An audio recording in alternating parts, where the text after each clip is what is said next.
Ariel Helwani in Chicago getting set for UFC 225 alongside Anthony Smith, who meets Rashad Evans this Saturday on the Fight Pass prelims. Anthony, looking good, my man. A little Clark Kent-ish. Is that the look we're going for? It is the look I'm going for. Yeah. I'm dressed to kill. Very like Rashad, the veteran, he's wearing just sweats. You've got the suit on and everything. What did you make of his attire? Didn't put a lot of effort into it. No, I don't think he cares. Yeah. I don't think he likes what I'm wearing. Really? No, I don't. Why'd you get that impression? He's giving me a really dirty look when we were up there. Is that true? Yeah. You're not feeling the love? No, I'm not feeling the love from Rashad. Interesting. What was your reaction when you got the call about fighting a legend like Rashad? I was really excited. A little bit surprised. You know, Rashad is, like you said, he's a veteran. He can kind of navigate to whatever fight he wants if he really wants to. You know, he's the A side, I guess, in this fight. So I was surprised that I'm the one that he wanted to fight. But I'm grateful for sure. Is that what you were told? Told what? That he wanted to fight you? That it wasn't just a fight that was offered to him? Well, I guess that's just me assuming. Okay. I'm assuming that Rashad's probably in a position to kind of fight kind of whoever he wants, you know? Maybe not whoever he wants, but I'm sure he gets a little bit of special treatment, right? I mean, he is on a losing streak, though, so you can't really pick and choose, right? That's true. I think I said think about that. What do you think about the place that he's in right now? Like, do you think it's possible you get an impressive win, a dominant win, that you're the guy to retire Rashad Evans? Is that what you want? You know, his retirement really isn't my concern, you know, and I think that I'm the most dangerous finisher that Rashad's fought in the last 5 years.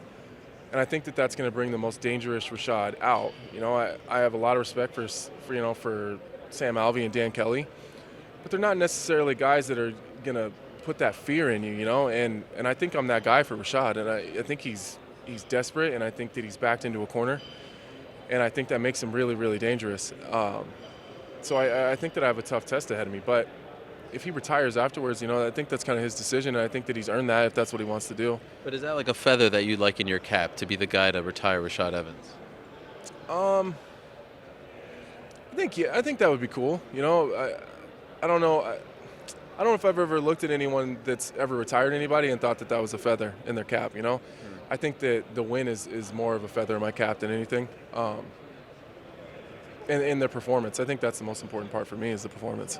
When you're preparing for this fight, are you looking at Rashad in his prime or the Rashad of the last 5 fights, 5 years? Or are you not looking at any of the Rashads? Are you one of those guys who doesn't watch film? I didn't watch any film myself. We're obviously aware Rashad's good. You know, he's a great wrestler. He's super powerful. He's got heavy hands. He's fast. And he's got the conditioning to go 3 rounds hard. And that's kind of what I prepared for. You know, I didn't really look too deep in any individual fight. I'm sure Mark Montoya did, and that's, you know, that's a lot of the stuff that they, you know, that we work on practice and train on. But, you know, I just try not to look too much. I don't really want to put a face to him, you know, especially being who he is. A lot of people want to pump up the name and really talk about him. I'm not really fighting Rashad. I'm kind of fighting the problems that he brings to the table, and that's what I try to focus on. Why are you moving up to 205? Because the weight cuts are just awful, you know. Yeah. It took me 12 hours in Brazil, the last final cut to get on weight. I started at 9 o'clock at night and got on at 8:30 or 9 the next morning. You didn't go to bed? No, I pulled an all-nighter cutting weight. Wow. Is that miserable? It was terrible. It was awful. And were you ever close to pulling out? No, it's just never an option for me. It's get on weight or die trying, and that's 100. I mean that 100%. Like I said I'm going to do something, and I'm going to do it. Right. But I can't keep making 185 and perform at the highest level. And I think that the Thiago Santos fight showed that to me.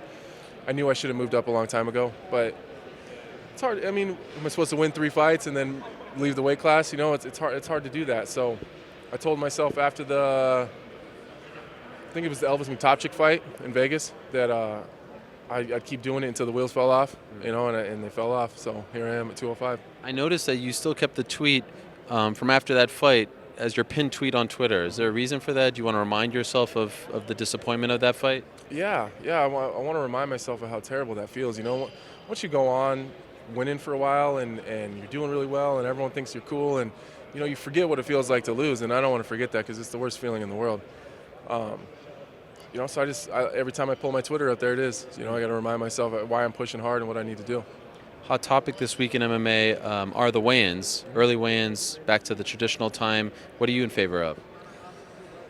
I don't think it makes a difference. I think it's the culture. I don't think it's the time of day that we're weighing in. I think that it's the weight cutting culture is just continually getting worse. I don't think that the early weigh-ins. I think when you change something, how they changed it back to 9 in the morning or whatever, I think that everything's going to be good when you change it right away.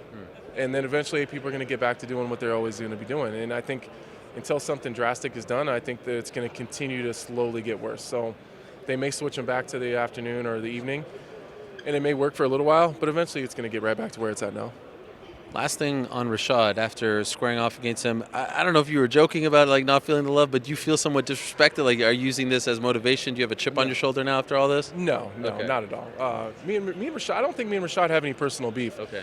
I know Karen said that he kind of was wondering what I was talking about, and I know I've said a lot about being disappointed in Rashad and stuff like that, but I don't mean it as I'm not trying to attack Rashad. What do you mean by being disappointed? I'm just disappointed in him. I'm doing all these interviews and stuff leading up, through the camp and leading up to this week, and I find myself having to stick up for him. Why am I doing that? He's just letting, people talk. Have you seen how they talk about him online? It's terrible. It's awful. And that's just not Rashad. He's more dangerous than people give him credit for. So what it's doing is by him just sitting down and taking it and letting people run him into the ground, it's diminishing my win. So it's putting me in the position I was in with Hector Lombard. If me and Rashad go out there and we battle it out for 2 or 3 rounds and I still end up finishing him in the third, then I just struggled with the old guy. That's how everyone looks at it. And if I starch him and I smoke him and it's not even close, then now I'm an asshole, just beat up the old guy, So, and that's just it's not fair to me because Rashad's dangerous and everybody knows that. And he's coming off of some losses, but 2 of them are split decisions. So almost half of those people thought Rashad won those fights, and a knockout to Glover. But Glover knocks everybody out. You know what I mean? It's half the 205 division has been knocked out by Glover Teixeira. So it's frustrating because he's much better than people are giving him credit for, and that's not going to give me any credit when I beat him, and that pisses me off. Wow. That's enlightening stuff. I don't think a lot of people think of the fight game that way, but I think you're 100% right. You got to build up your opponent so that the win means more. Right. I get why people bring their opponent down, but then you don't get to reap the rewards afterwards if you put out the narrative that they're not on your level. So I give you a lot of props for thinking that way because I think a lot of other fighters don't do that. I wish you the best. Looking forward to this fight and can't wait to see what you do against a legend like Rashad on Saturday. So much. I appreciate it. Thanks, man.